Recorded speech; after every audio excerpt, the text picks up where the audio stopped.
Hello friends, இப்போ நம்ம வந்து கண்ணாடி பாலம் பார்க்க போகிறோம். பாருங்கள் எவ்வளோ பெரிய லைனில் கியூவில் நின்றுட்டு போகிறாங்க பாருங்கள். இப்போ நம்ம லைனில் நின்று போட் ஏறி வந்துட்டோம். மக்கள் எப்படி சாரசில் வந்துட்டுருக்கான்னு பாருங்கள். போட்டில் இருக்கிறோம். போட்டு இன்னும் மக்களை ஏற்றிட்டே வந்துட்டுருக்கு. ஸோ நம்ம இப்போ போட்லேருந்து இறங்கிட்டோம். கண்ணாடி பாலத்தை போயிட்டுருக்கோம். பாருங்கள் கண்ணாடி பாலம் இவ்வளோ அழகாக இருக்குன்னு. அதில் நடக்கும்போதே அவ்வளோ ஒரு அற்புதமாக இருக்குது.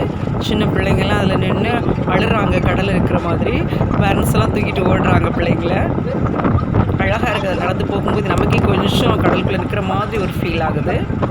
ஸோ இப்போ நம்ம கண்ணாடி பாலத்தில் போயிட்டுருக்குறோம். அதில் பார்க்கும்போதே கடல் இருக்கிற மாதிரி ஃபீல் ஆகுது.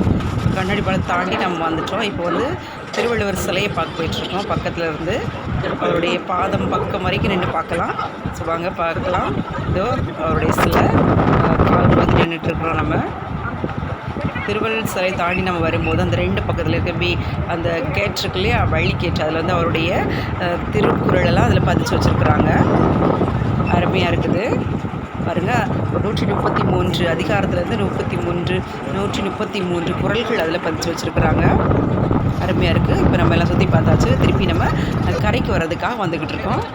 ஸோ மக்கள் சாரசரியாக திரும்ப வந்துக்கிட்டே இருக்கிறாங்க. இப்போ முடிஞ்சிருச்சு. நாங்கள் எல்லாம் சுற்றி பார்த்துட்டோம்.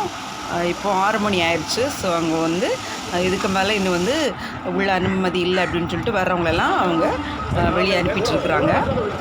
ஸோ நாங்கள் சூப்பராக பார்த்துட்டோம். கண்ணாடி பாலம் அருமையாக இருக்குது. நீங்களும் போய் பாருங்கள். நைட்டு லைட் எஃபெக்டில் கண்ணாடி பாலம் அருமையாக இருக்குது. நீங்களும் உங்கள் பிள்ளைங்களை கூட்டி போய் பாருங்கள். ஓகே.